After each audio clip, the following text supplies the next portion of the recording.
Hey, what's up guys, this is Card Shuffler 99 here, and today we are going to be breaking down for you guys Shin Lim's performance on America's Got Talent. This is his final performance. Basically, if you haven't seen the actual video, be sure to go check that out before you come to the reveal. That way you guys have a sense of what he actually did. You can come back here and then I'll piece it together for you guys. So by the time you leave this video, you should have a general understanding of how it's done. Now keep in mind guys, this reveal should not influence anything. Shin Lim is an incredible magician. Everything he does is 90 to 100% skill based. The vast majority of his actual routine is sleight of hand, and all sleight of hand involves skill. And you know that can be applied to anyone on the show, whether it's a singer, whether it's some of the danger acts. All of it is just pure skill. It's not a secret. You know, some people are going to be able to figure out how different parts of the trick is done. Yes, but that doesn't take away from the skill and the practice that he actually put in. So keep that in mind. You know, it's very, very difficult. I'm not here claiming that I can do nearly any of that routine. If I went up there, I'm not saying that I can actually do what he did, but I'm telling you guys today what he did to get it done, right? So that's just what we do here. We're not telling you guys that we're better. Shin Lim is, in my opinion, probably the best magician in the world. In terms of his skill, his sleight of hand, everything, it's all skill-based. So it's just an incredible illusion. So I just want you guys to know that first and foremost.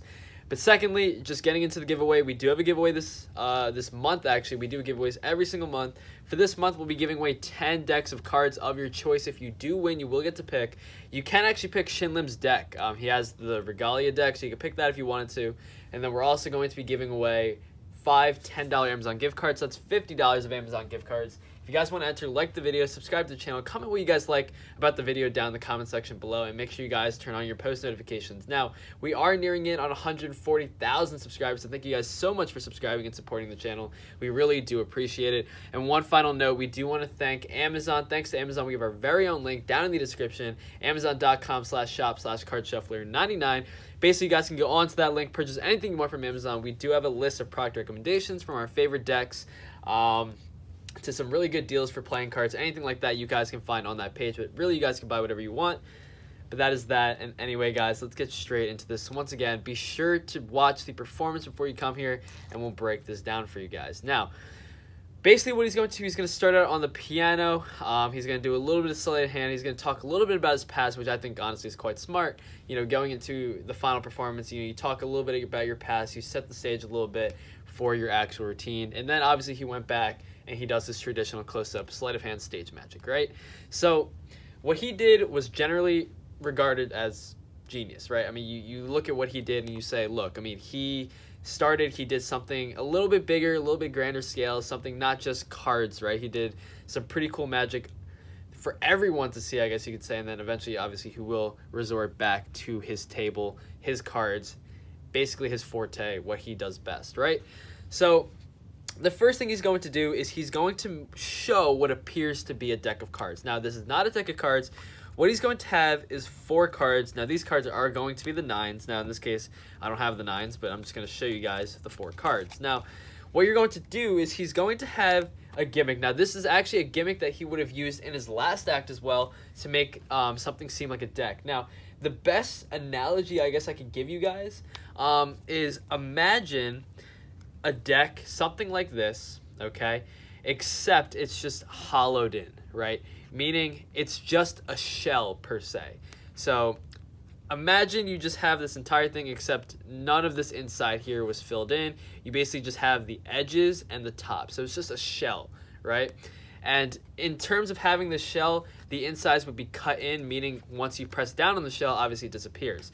So what would happen is he would have the 4 9s inside the shell, and he would hold it just like so. Now, obviously, keep in mind, this is just a shell. So picture this as a shell. Imagine this wasn't actually a stack of cards. It's just a white border with a top on it, right? So imagine this was a shell. All the 9s were in the inside of this shell.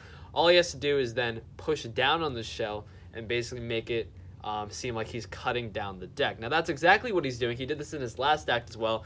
Now, this is also similar to another sort of thing that I guess magicians do, where they take a small portion of cards, they bend it something like this, they expand it like so, and then they hold it here just like that, and they make it seem like there's more cards in the deck than there really is, right? They aerate and then basically what you can do is once you start pressing down, you make it seem like it's disappearing, right? So what I mean by that, that's not actually what he did. I mean, you can't really do that with 4 cards. I mean, that'd be very, very difficult. But what he did use was a shell, okay? It's just a paper shell. And what he's going to do is going to be on top of the 4 nines. All he has to do is then push down on it to basically make the shell collapse. From there, he can flip it over, show the 4 cards, and then you'll notice what he does is he's actually going to ditch the evidence. You'll notice what he does, and this is what Shin Lim does for the majority of his stage acts, is he's going to ditch a lot of cards. Now, the way he does this is he's going to bring the cards to the edge of the table. He's going to drop whatever it is he has to drop onto the floor and brings his hands back. Now, this is something done in the offbeat, meaning this is where the trick is already done. Maybe the camera's focusing more on him, his facial expression, whatever he's doing, whatever he's saying. Most of the time, he's going to do this in the offbeat to the point where no one's actually going to notice it. I bet the majority of you guys watching that video, you probably didn't see him do that. Once you go back and watch the video again, you're going to say, oh, he obviously ditched it there. But that's because I'm telling you he did that. And that's another good point that I kind of want to bring up, right? And this is something that a lot of people talk about when they comment on some of our videos about our reveals, and they ask us, well, how are you able to put this together? And what we have, the simplest way we could put it is that we can't take too much credit for what we do. That's something that television and the internet has sort of brought us, right? Look back to Magic, say, and I know I'm going off track here, but look at Magic from many, many years ago, right? Where you would have to go to a stage act, watch the trick live, and then you would have to basically go back and just imagine what happened, right? And you're only going to imagine the important parts, right? And that's what magicians do best, is that they're going to make sure that the minute details are the most important ones, right? So you're not going to remember the little things.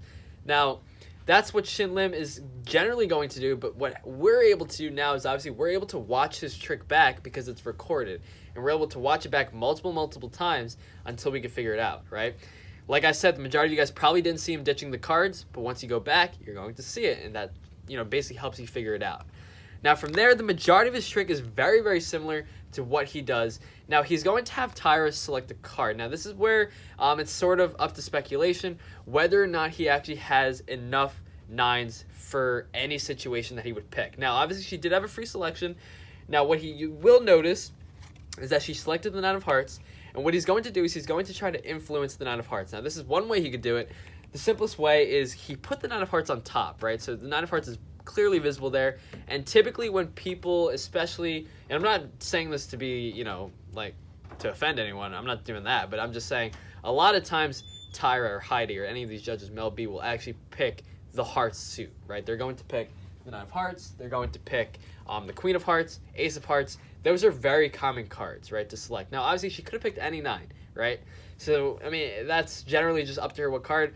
So, in my opinion, my general opinion, he would have done something to narrow it down to the 9 of hearts. Now, this could be similar to multiple outs if you don't know what that is, meaning that, let's say she had said 9 of spades. He would have done something with the 9 of spades, whether said, okay, we're going to eliminate the 9 of spades, or something like that, where he would get rid of those selections until he narrows it down to the selection he wants.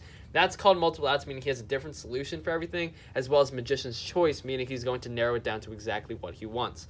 Now, simplest way of explaining magician's choice is being, let's say there were 2 cards. 2 cards, you just have the specter say, okay, which one do you want? Let's say they named the Ace of Diamonds. Let's say this was actually the card you wanted to use. You say, okay, we're going to use the Ace of Diamonds. But let's say they said the 2 of Hearts, for example. What you would say is, okay, we're going to get rid of the 2 of Hearts, right? That's just magician's choice. Basically, you're selecting, you're not telling them what you're going to do with it, but you're going to tell them to select one of 2, and then you go from there. So that's magician's choice, multiple outs. Something he could use. Now, the rest of the trick is very, very similar to what he does in the past. It's called the black art principle. Whenever he uses a black surface and he makes cards appear out of nowhere or disappear, what he's doing is he's basically just removing either a black cloth or something that's covering the cards. And you'll notice his hands are going to push backwards. Basically, what he's doing is he's removing a covering over the cards that blends in with the surface. It's called the black art principle, where essentially everything is just going to blend in, right? So once he moves the covering, it'll reveal the cards. To make cards disappear on the mat, he'll do something different where the back of the card is actually black. So once he flips it over, it disappears. And you'll notice he does this hand motion. He'll take a card, he'll just flip it over just like that. Next thing you know, the card's gone. All he did was flip the card over, and the back of the card is actually black. Now, in terms of the flying cards, I mean, that's just kind of self-explanatory. Something's holding the cards up. It's most likely just a string that's holding the cards up. You'll notice when they fall down, they don't actually even fall down all the way. It's probably just some sort of mechanism that's holding up the cards, and then obviously they'll drop every single one except for a few that will spell out the 9 of hearts. That's generally the entire trick, guys. I mean, the majority of his trick was the black art principle. It was a pretty short routine compared to his last one where he actually had many, many different tricks embedded. But honestly, sometimes less is more. So that is really it for this, guys. Once again, he did use a gimmick. And there is that last part where he held up the 6 of hearts, I believe, and he changed it to a 9 of hearts. That is a gimmick card. You can find that on magic shops. It's literally just a gimmick card where all you have to do is literally hold it there, and then the card will actually change itself. Do I know how it works? No. So if you want to buy the gimmick, you can go find that for yourself. But it is just a gimmick that you guys can buy online. But anyway, guys, that is it for this video. I hope you guys enjoyed this one. Anyway, guys, be sure to vote for Shin Lim and this card shuffler 99. Peace out, guys.